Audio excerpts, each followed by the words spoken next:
Thank you for tuning in to this month's NCTC recipe of the month, and we are going to make a easy peach cobbler. So let's get started.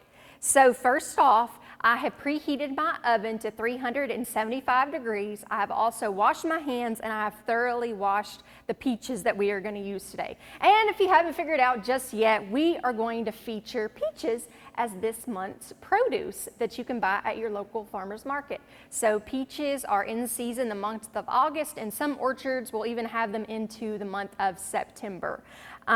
So let's get started. So first things first, it says that we need 1 cup all-purpose flour. If you want to have a little bit more of a nuttier flavor in your recipe, you could do 1/2 cup all-purpose and 1/2 cup whole wheat flour. I chose to go with all-purpose flour because that's what I had in my pantry. Next, we are going to have 3/4 cup of sugar added into our recipe.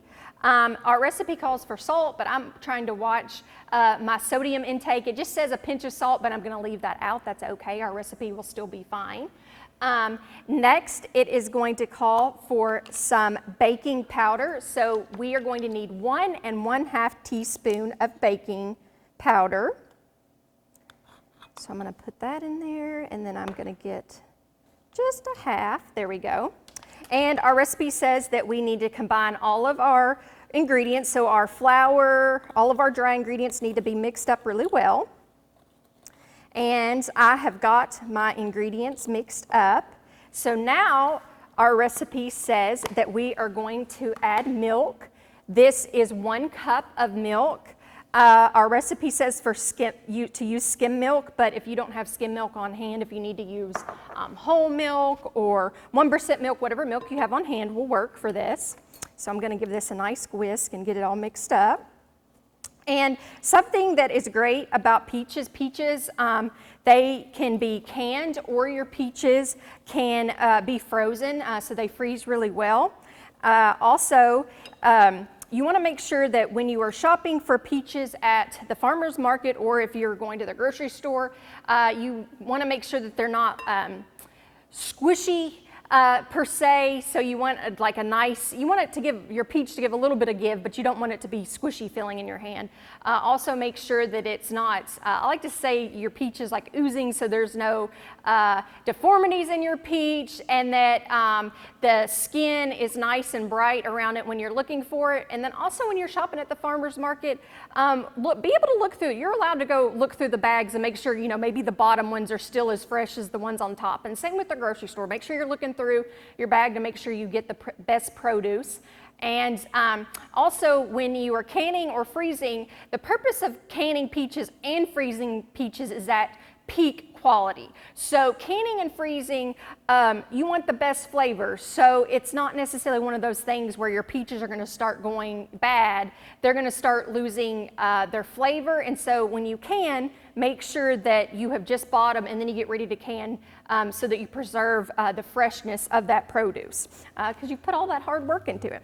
Also with this recipe, if your kids were doing a summer feeding program, or maybe you get commodities with peaches, this is a really great recipe to utilize your canned peaches if you have any, or sometimes they have the fruit cup with peaches. If you are going to use canned or a fruit cup, just make sure you drain the juices and pat them a little bit, get all the excess juice off of them, and then you could also use those if you didn't have a way to get fresh peaches. So I've mixed up my batter, and now my recipe says that I need to heat up my peaches, so I'm going to put them in my pan. And so I'm going to pour my peaches into my skillet, and then it says that I'm going to add another 3/4 cup on top of my peaches. And so I just want to cook these till the sugar gets dissolved.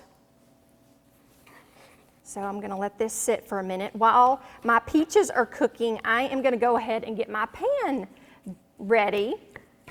So I'm going to let my peaches sit and cook for a minute. So now you'll need a 9 by 13 baking dish. And what we are going to do with this is we are going to take, this is 1 cup of melted butter. And it says that we are just going to pour our butter all in our pan. So we poured our butter. I'm going to move the pan just a little bit just to make sure it gets coated evenly.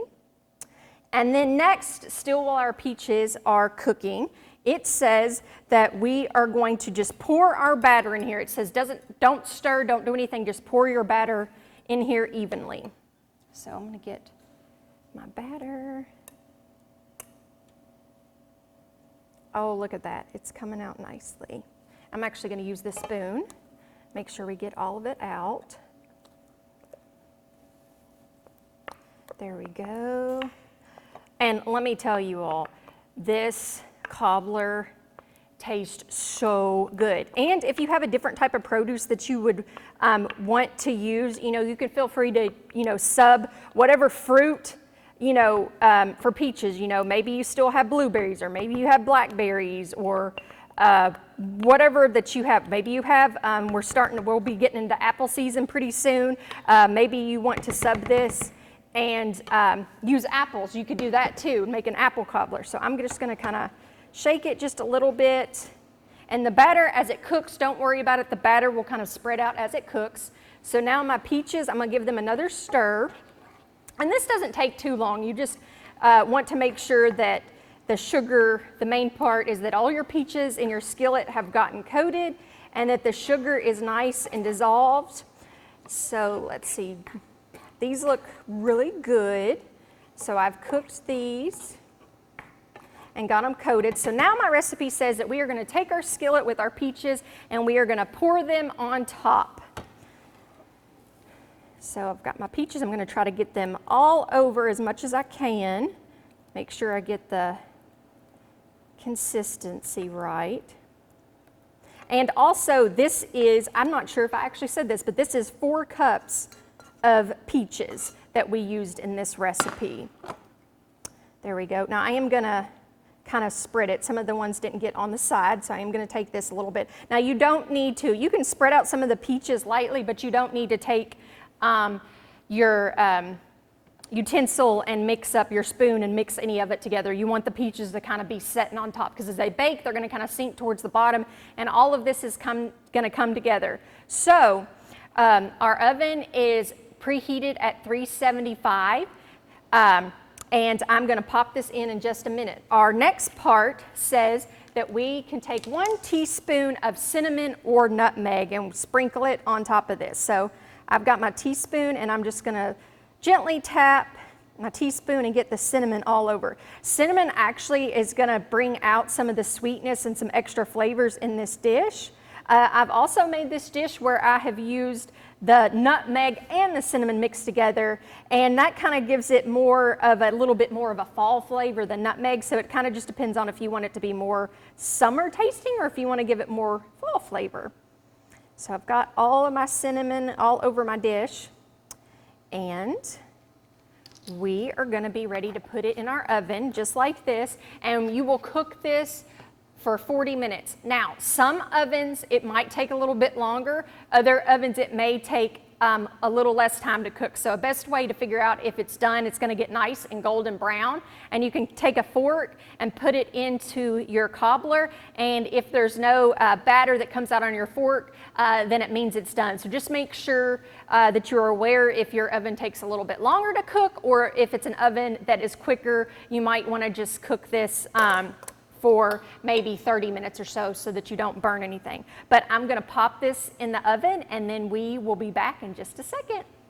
So I was able to pull our cobbler out of the oven, and look at this beautiful slice of crispy peach cobbler. I cannot wait to eat this. And I also wish you could smell our kitchen. It smells of cinnamon, and it is just the best smell ever. So if you would like this recipe, you can contact Barry at NCTC. You can also contact your local extension office, and we would love to get you this recipe. If you would like any other recipes that are related to cooking with peaches, we have a whole bunch of recipes, and we would love to get those out to you. You can call any local extension office, and we can get those into your hands. And thank you for tuning in to this month's Plated Up Kentucky Proud NCTC Recipe of the Month. We'll see you next time.